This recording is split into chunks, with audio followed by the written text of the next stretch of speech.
3, 2, 1.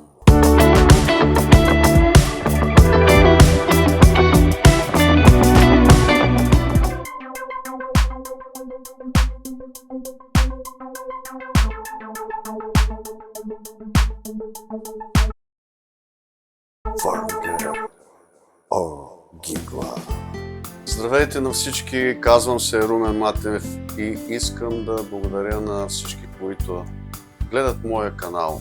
Аз лично се надявам да съм полезен с моите видеа, свързани с музикални програми и различни експерименти, които съм правил.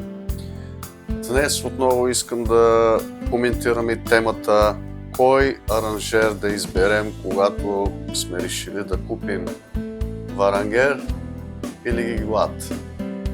Кой от двата? Понеже направих преди време едно видео, свързано с това какво могат единия и другия плюсови и минуси, реших тази тема да я продължа поради факта, че много хора ми писаха различни имейли, имат различни въпроси спрямо едната и другата програма. Да поговорим за Варангер. Варангер е една хубава музикална програма, която имитира истински кейборд, но е виртуална. Същото е и с Гиглад. Но какво да кажа за Варангер? Варангер, аз лично за Варангер имам много повече опит, защото тази програма я купих повече, може би от 8-9 години. Преди 8-9 години я купих и до ден днешен все още я използвам. Програмата е хубава, защото с нея можеш да правиш записи, да я използваш в студио. Също така тя е много практична и много добра за работа на живо. Или какво имам в предвид? За работа в реални условия. Работиш в ресторант, концерт и така нататък. Много добре е подредена и много лесно се работи. Какво имам предвид, когато работим на живо? Значи всичко трябва да е подредено много добре, да бъде много практично, за да бъдем ние максимално функционални и бързи по време на живо свирене. Защото, представете си, свирите в един ресторант и работите с певец и певица и те работят и връзват песен след песен и когато певеца или певицата ви каже по микрофона следващата песен, вие трябва да реагирате много бързо. И Варангер го позволява това нещо, защото всеки един стил вие може да си подредите така, както е при нормален синтезатор, няколко бленди, и които са за работа, т.е. до 10 бленди, но във всеки един стил обикновено се избира 4-5 бленди в дясна ръка, или така наречените различни звуци, и с едно натискане, т.е. в дясна ръка, може на всеки един стил да добавите 10 и така просто с един клик на бутон вие сменяте примерно от хармония на соло инструмент на друг и така нататък и така нататък. Той е много удобен.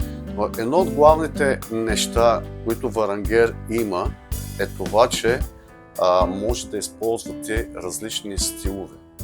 Различни по вид стилове. Т.е. какво имам предвид? Може да използвате стилове от Ямаха, от Корг, от Кетрон, от Роланд и от още други. Но това са едни от най-популярните стилове. Един от главните проблеми на Варангер е, че той няма стайл едитор или редактор. Тоест, когато вземете стил от някъде, вие няма как да редактирате стила, или т.е. може да се правят много минимални корекции. Баланс между траковите, баланс между барабани, бас китара, китара и штрайк и останали неща. Но общо взето е до там. Или какво е? Моя съвет е, когато вземете някаква колекция от стилове, има страшно много в интернет, дори аз съм предложил моите стилове популярни, които може всеки да се изтегли свободно. Просто изберете, какъв пример давам. Трябва ви поп бит. от 10-20 такива поп-бита изберете 2, 3, 4, които звучат прилично добре. Редактирайте стила, който ви харесва като баланс и общо взето задоволете се с това, защото е страшно трудно да направиш стил, да го вкараш в варангер и да звучи добре. Просто някои стилови работят, но много малък процент. Или какво имам предвид? От 10 стила, може би 1-2 ще работят добре. Вземете тях, след това по същия начин, ако използвате танго, полка, денс или какъвто и да е, изберете си може би 30 или 40 работни стила, с които работите, звучат добре и просто работете с тях. Това е моят съвет, защото е много трудно да създадеш стил и да работиш с него. Един от въпросите, който вълнуват всички, как да добавя добър звук към варангер? Какво да правя? Аз съм имал същия проблем преди много време и съм експериментирал. Един от вариантите, който е добър и който ще го предложа е този. Или какво е това? Това е Ketron SD1000 микромодул. Ketron SD1000 е много добър вариант. Има доста видеа в YouTube, които хората работят с варангер плюс SD1000. Това е много добър вариант, защото може да използвате целият ресурс на микромодула. Това, разбира се, са екстра пари, нека не забравяме, защото има и другия въпрос. Даваш първо пари за програмата, след това ти трябва и някаква клавиатура. И след това, когато купиш и това, се получава една конфигурация и натрупване на пари и в един момент човек си задава въпроса защо не си купих един реален кейборд или аранжьор. Но стигнали сме до тук. Аз съм купил това нещо и съм го ползвал и бих казал, че е много добър вариант. Защото може да използваш целият ресурс на Ketron SD1000, т.е. дори не само в аранжьора или в лявата ръка можеш да го използваш, може да го използваш и в дясната ръка. Също така можеш да ползваш и ефектите. SD1000 има доста добър звук и променя доста нещата. И самия звук става много по-добър и когато имаш подходящи стилове, трябва, разбира се, да отделиш малко време за настройки и след това може да се каже, че си решаваш проблема. Другия вариант, който аз препоръчвам, е да използвате ресурса, който го има в варангера. Или какво имам в предвид? Едно от добрите неща на варангер е, че има много добър Sound Font Player. Или какво означава това? Самия варангер работи с Multisampli Sound Font 2 формат или това са така наречените истински звуци. Когато вземете варангер, те ви дават пакет с конкретни стилове и конкретен звук, който е.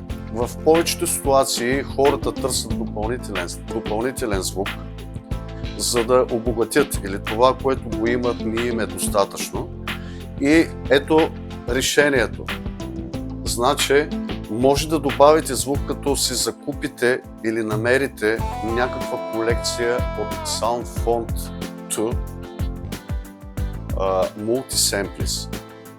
Така, когато ги добавите, вие вече може да ги използвате в аранжора, във всеки един конкретен и отделен трак, също така и за дясна.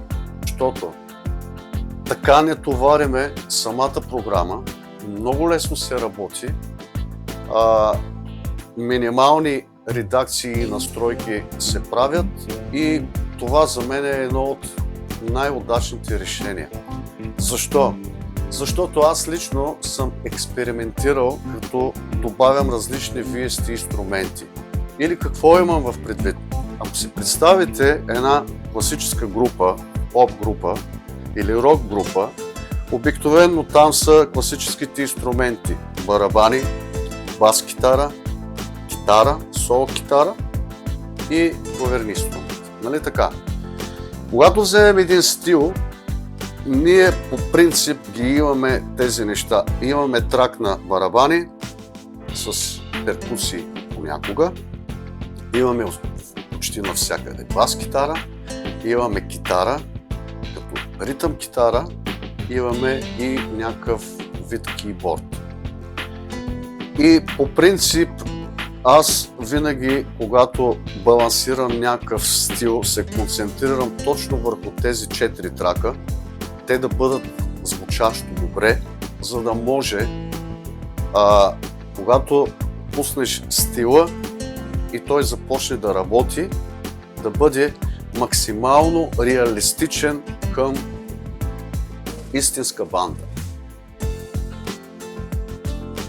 Опитвал съм се да добавя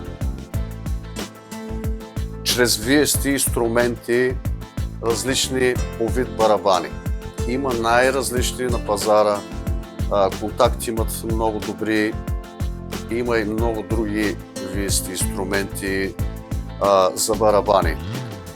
Когато използвам VST инструмент, самата програма много се товари. Без значение дали имаш 8 ГБ RAM памет или 16 и така нататък, или силен процесор или добър лаптоп, самата програма много се товари и ако използвате VST инструменти, без значение какви, моя съвет е да ги използвате единствено когато записвате някаква песен, но не и за работа на живо.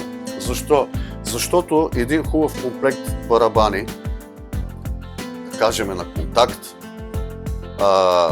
той е от порядъка между 1 и 3 гигабайта. Тоест на нас не е нужно време самия плеер да го зареди и ако работите на живо, на вас ще са ви нужни може би 1, 2, 3 минути, понякога и повече, само да заредите този комплект барабани и да работите с него. Ако добавим също така и бас китара, пак чрез VST инструмент, това става още толкова време и вие трябва да имате страшно мощен компютър, за да може да работи нормално в реално време. Дори при звукозапис, дори когато правите или записвате някаква песен. Затова моя съвет е, задоволете се с ресурса, който просто го има вътре. Или т.е. отново се връщам на темата.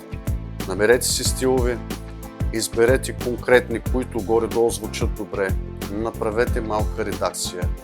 Използвайте ефектите, които ги имат. Да, те не са много вътре, има реверб, има дилей, има хорус, фленджер и така нататък, но те са напълно достатъчни. Напълно достатъчни са. Ако ще работите на живо, те са напълно достатъчни. Направете тази редакция, намерете си SoundFont Multisamples, вкарайте ги вътре.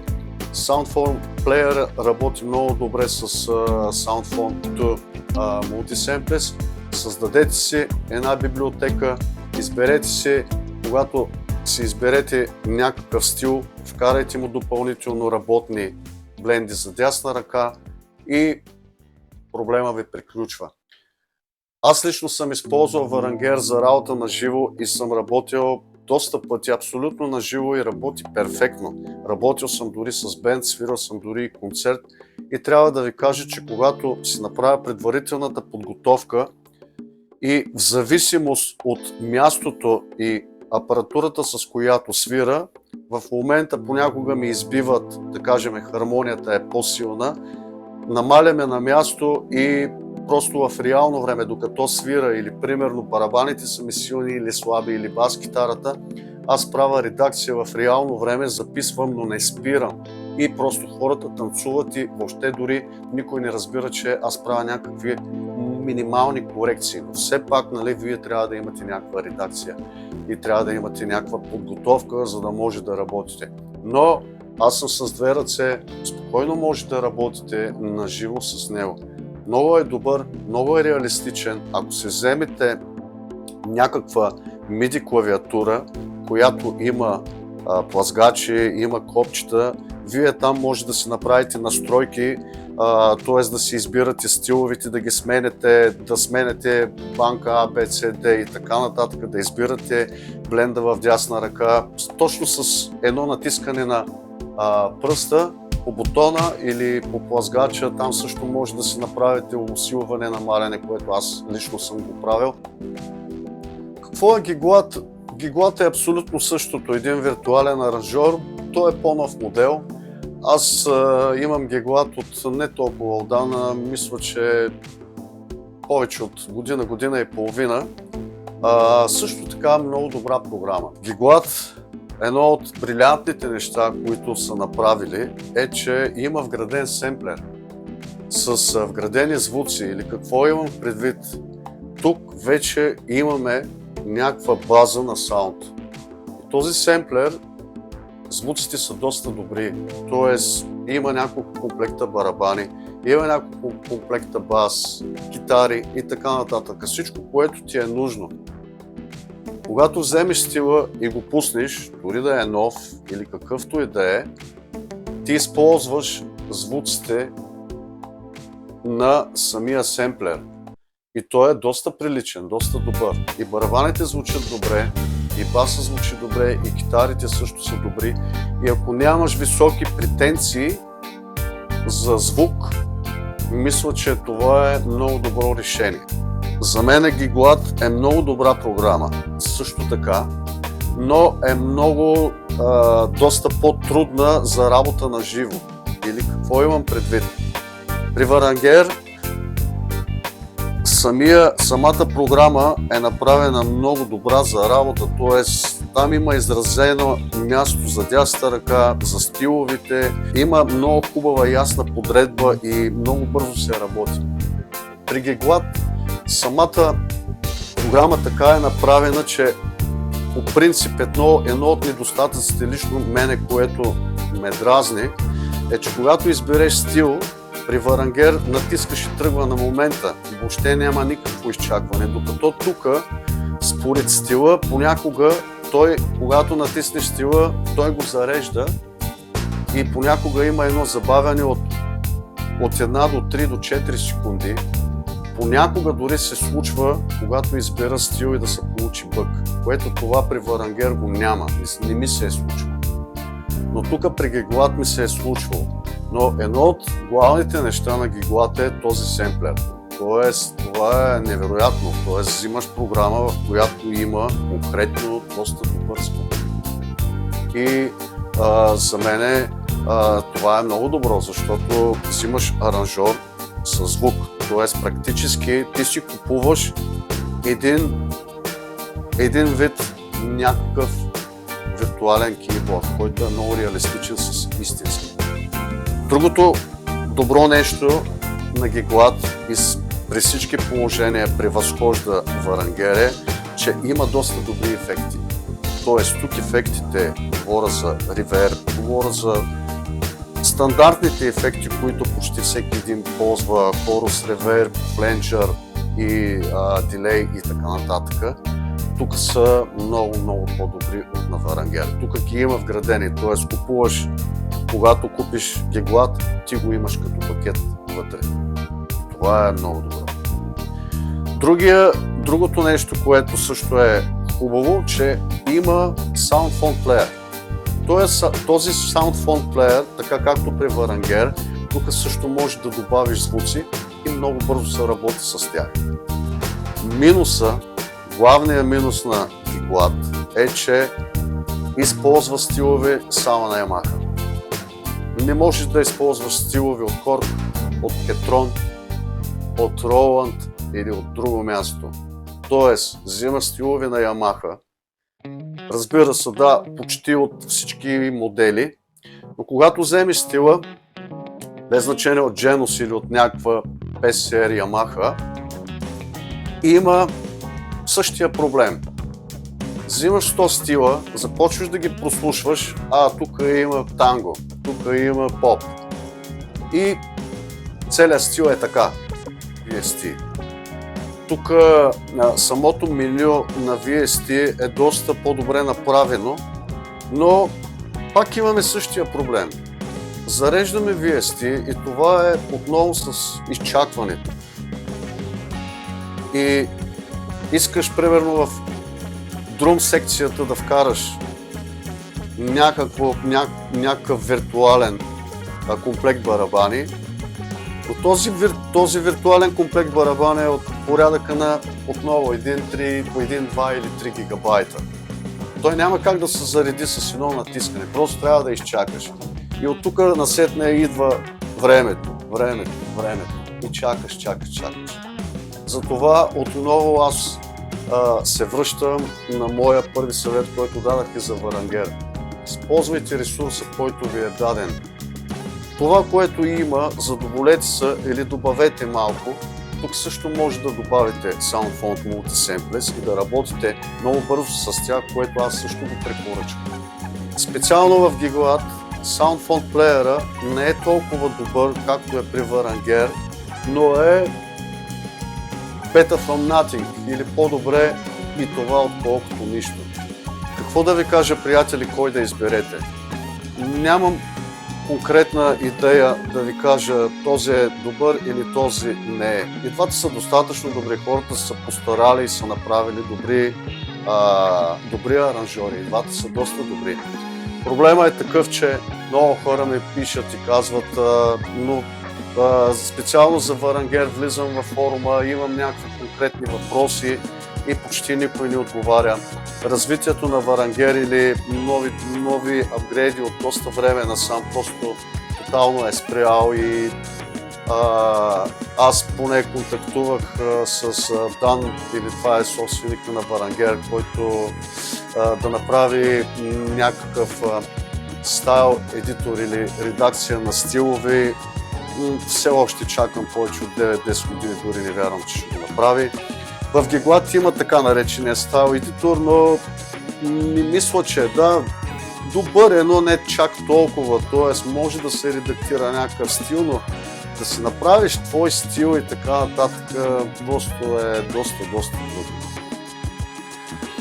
И един от въпросите, понеже аз съм от България или хората от Балканския полуостров, ние поне в нашата традиционна музика и всички мои приятели от Балканския полуостров, ние в нашата традиционна музика използваме много неравноделни тактове.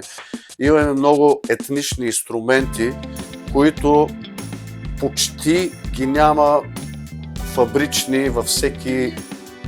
Дори когато си купиш един фабричен истински кейборд, без значение на коя марка е, в етнически инструменти, като идеш, по принцип има много малко. На нас в нашия регион са ни нужни доста етнически инструменти, дори в ориенталската музика също така.